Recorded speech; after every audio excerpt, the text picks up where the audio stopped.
तो hello learners, welcome back to Rajasthan exam news. और आज हम डिटेल में बात करेंगे असिस्टेंट प्रोफेसर कॉमर्स के अंदर कंप्लीट प्रोसेस जानेंगे। और कंप्लीट प्रोसेस के अंदर मैं आप लोगों को कितनी वैकेंसीज लास्ट तो वैकेंसी आई थी उसके ऊपर हम डिस्कशन करेंगे कि कितनी वैकेंसी आई थी, किस प्रकार का सिलेबस रहा था और कैसे आपको प्रिपरेशन करनी चाहिए। ठीक है, चलिए शुरू करते हैं। देखिए, सबसे पहले जब हम बात करते हैं कॉमर्स की, तो कॉमर्स के अंदर 3 सब्जेक्ट है। ठीक है, अगर आप फर्स्ट ग्रेड की तैयारी करते हो तो आपको क्या होता है कि सभी सब्जेक्ट्स तैयार करने पड़ते हैं, जबकि आप कॉलेज लेक्चरर की तैयारी करते हो तब आपको सारे सब्जेक्ट नहीं तैयार करने पड़ते। आपको चुनना होता है कि एबीएसटी से आप करने वाले हो या फिर बिजनेस एडमिनिस्ट्रेशन से करने वाले हो या फिर ईएफएम से। तो आप तीनों में से एक चुन सकते हो, इसमें से एक तो आपका सब्जेक्ट रहा ही होगा और बेटर रहा होगा। ठीक है, और दूसरी बात, इनमें से चुनने के बाद आप ये कर सकते हो कि आप देखिए नेट का एग्जाम दे सकते हो और सेट का एग्जाम दे सकते हो। सेट का अभी कंडक्ट हुआ है और जिसने फॉर्म नहीं फिल किया है तो इसको छोड़ देना। नेट का आप कर सकते हो, क्योंकि नेट का जो एग्जाम होता है वो साल में 2 बार होता है।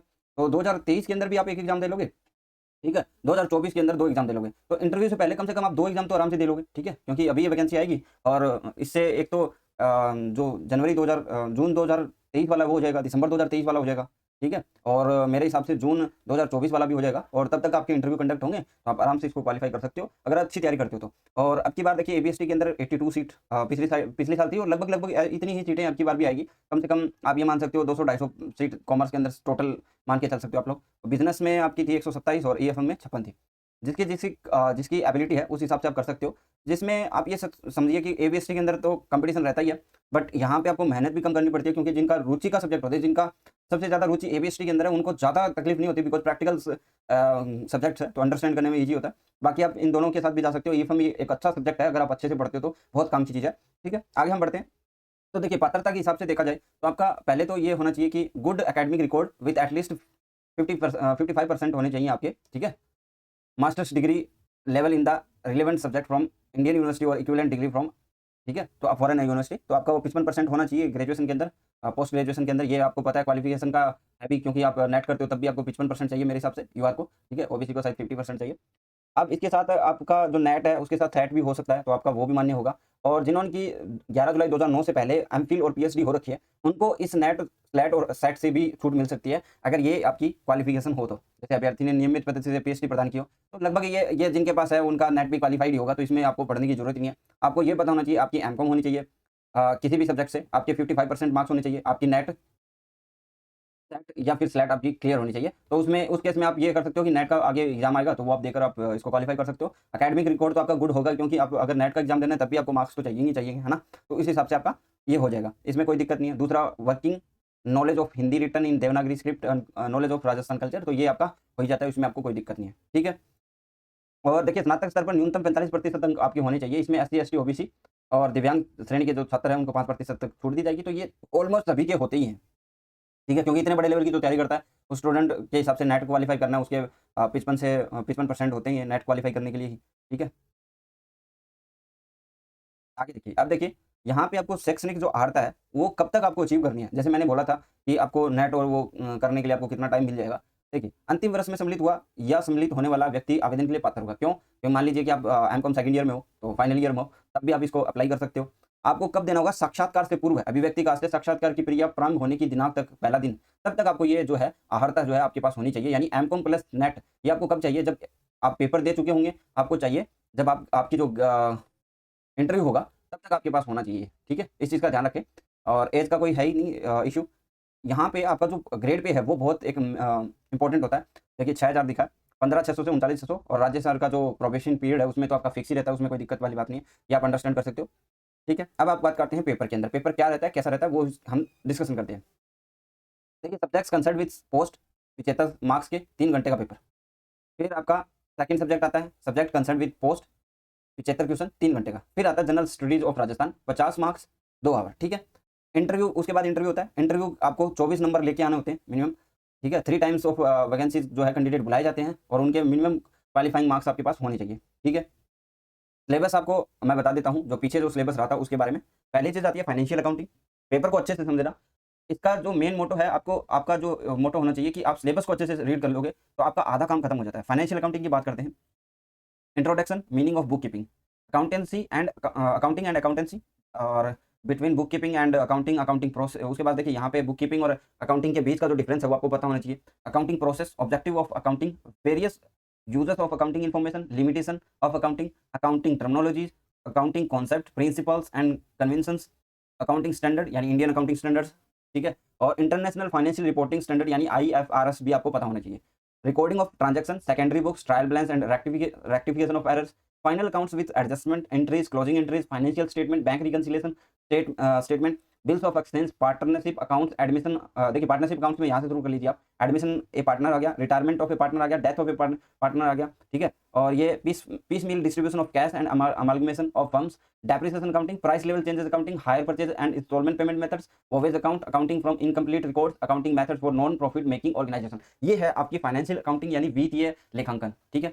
इसमें ऐसा कोई सब्जेक्ट नहीं है, देखिए आप 11th की बुक उठा लीजिए प्लस 12th की बुक उठा लीजिए प्लस फर्स्ट ईयर के अंदर आपकी जो फाइनेंशियल अकाउंटिंग लगती है वो उठा लीजिए, बस हो गया, ये फाइनेंशियल अकाउंटिंग कंप्लीट है। यहाँ से आपका एक भी क्वेश्चन बाहर नहीं जाएगा, ये कंफर्म है, ठीक है। वोवेज अकाउंट भी मिल जाएगा, इनकम्प्लीट भी मिल जाएगा, हायर परचेज भी मिल जाएगा, सब मिल जाएंगे, ठीक है। ये आपका इनफ हो जाता है। इसके बुक्स की मैं अलग से वीडियो बना दूंगा। कॉर्पोरेट अकाउंटिंग एक ही बुक लगती है कॉर्पोरेट अकाउंटिंग की, वो कब लगती है आपकी, वो लगती है आपके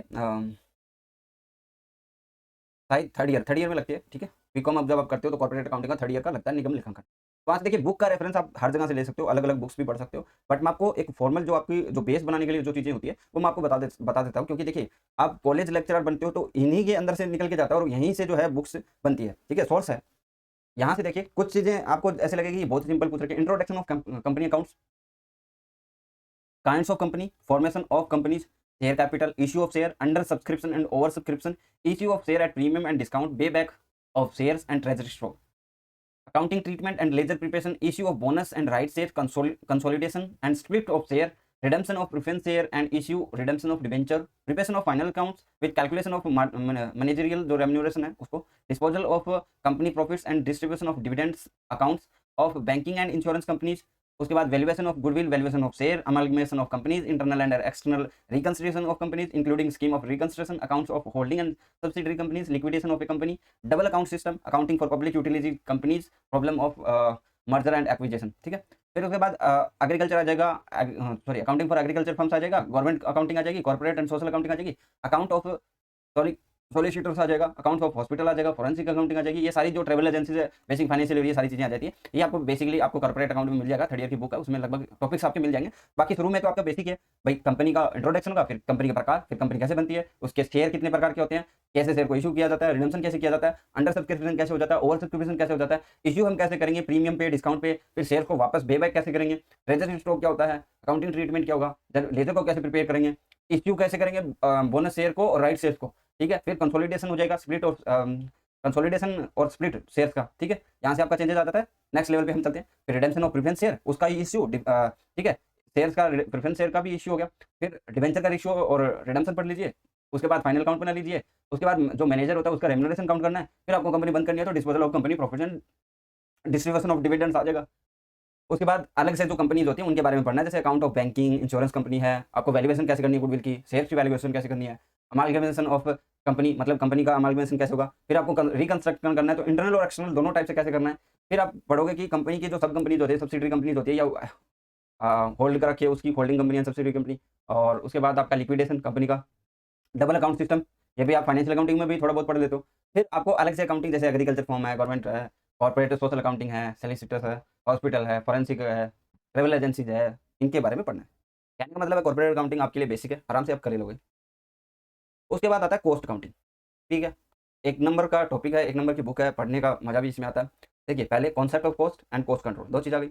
उसके बाद कॉस्ट अकाउंटिंग मेथड्स, जैसे जो कॉस्टिंग बैच है, कॉस्टिंग कॉन्ट्रैक्ट कॉस्टिंग है, टर्मिनल कॉस्टिंग है, प्रोसेस कॉस्टिंग है, इंक्लूडिंग आपका जो इंटर प्रोसेस है ना, प्रोसेस के अंदर process, single output input unit costing है, ऑपरेटिंग कॉस्टिंग है, ऑपरेशन कॉस्टिंग है, मल्टीपल और कंपोजिट कॉस्टिंग है, डिपार्टमेंटल कॉस्टिंग है, यूनिफॉर्म कॉस्टिंग है। ये सारे कॉस्टिंग के प्रकार हैं, ठीक है। इसमें से कुछ को तो आपको सेकंड ईयर की बुक में नहीं मिलेंगे, सेकंड ईयर की जो कॉस्ट अकाउंटिंग आती है उसमें नहीं मिलेंगे, लेकिन ऑलमोस्ट मिल जाएंगे। कॉस्ट अकाउंटिंग की फिर आपको एमकॉम की जो बुक्स होती है ना वो उठानी पड़ेगी, वहाँ से भी आपको मिल जाता है, कॉस्टिंग अकाउंटिंग लगती है वहाँ पे भी अच्छी। और मेरे हिसाब से एमकॉम वाली बुक पढ़ लेना तो सेकंड ईयर की आपको पढ़ने की जरूरत नहीं पड़ेगी, ठीक है। उसके बाद नॉन इंटीग्रेटेड और integrated cost accounting system, marginal costing, break even analysis, decision based on marginal costing techniques, budgetary control, preparation of various type of budget, standard costing and आपका material, labour, overhead, sales variances, activity based costing, transfer pricing, life cycle costing, strategic cost and profession evaluation, mechanic cost accounting and EDP, productivity accounting and implications of computers for cost control, cost reduction कैसे की गई, programmes and planning कैसे होगी, employees participation in cost reduction programmes.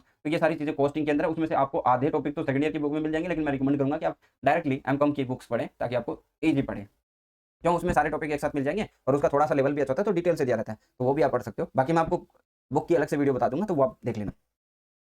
अब आता है last में management accounting. ठीक है, मैनेजमेंट अकाउंटिंग में objective and scope of management accounting, ratio analysis, preparation क्या होगा, फंड फ्लो, कैश फ्लो, यही आता है। Capital structure, theories and decision, cost of capital, working capital management, capital budgeting and expenditure decision, dividend decision, balance score card, measurement and performance of ORI है, MVA है, EV है and risk analysis है। बाकी value added accounting, human resource accounting, responsibility accounting, operating and financial leverage, trading on equity, lease financing, inventory management. तो ये भी एक अच्छी है, आप इसको पढ़ सकते हो।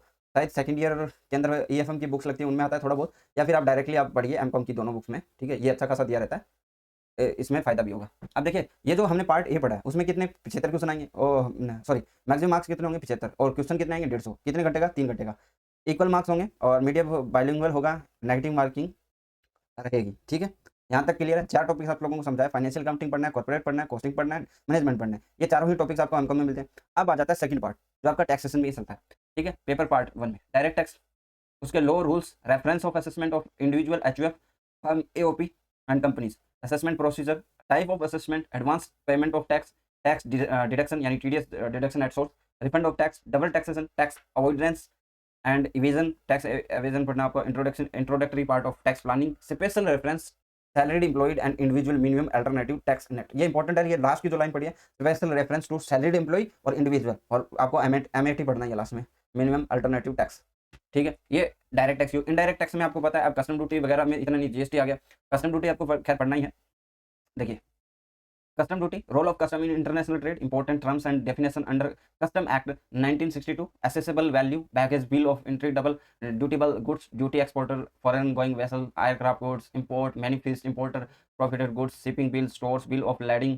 ठीक है, export manifest, letter of credit, kind of duties, prohibition of export import and provisions regarding notified and specified जो गुड्स है, इंपोर्ट ऑफ गुड्स के अंदर फ्री इंपोर्ट, रिस्ट्रिक्टेड जो आपके इंपोर्ट है, टाइप्स ऑफ इंपोर्ट क्या है, import of cargo, import of personal baggage, import of stores, tax liability and valuation of goods, composition, custom duty, appeals and reviews. तो ये indirect में जो भी आपके टैक्सेस हैं वो सारे इसमें आ जाएंगे, जैसे सीएस आपका सीजीएसटी और एसजीएसटी आ जाएगा, इसमें भी आपको पढ़ना है, आपको जीएसटी कंप्लीट पढ़ना है। फिर उसके बाद आता है ऑडिटिंग, सबसे इजी सब्जेक्ट कह सकते हैं आप, meaning, objective, types of audit, internal.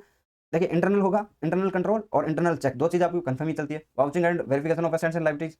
फिर उसका अश्योरेंस हो जाएगा, audit standards, audit programme, working paper, documentation, audit report, audit of companies appointment, removal rights, duties and liabilities of auditor, audit of banks, insurance companies, charitable trust, education institute, management audit, efficiency audit, cost audit, EDP audit, environment audit, social audit, performance audit, tax audit and audit of accounting information system. ये सारी चीज़ें आपकी चलती है। IAS में आप AIS में भी ऑडिट होता है। तो ये सारे ऑडिट्स हैं जो टाइप्स हैं आपको करने होते हैं। तो ये भी इजी है, इसमें आराम से आपको कोई भी बुक उठा लेना, अकाउंटिंग कंप्लीट ही दी रहती है, तो आप आराम से पढ़ सकते हो। ठीक है, लास्ट में आता है बिजनेस स्टैटिस्टिक्स, ये भी आपको इंपॉर्टेंट है पार्ट। ठीक है, बिजनेस स्टैटिस्टिक्स और ऑपरेशनल रिसर्च में बता देता हूँ। फर्स्ट ईयर के अंदर लगेगी आपकी बिजनेस स्टैटिस्टिक्स, ठीक है, और फाइनल एमकॉम के अंदर लगेगी आपकी ऑपरेशन रिसर्च।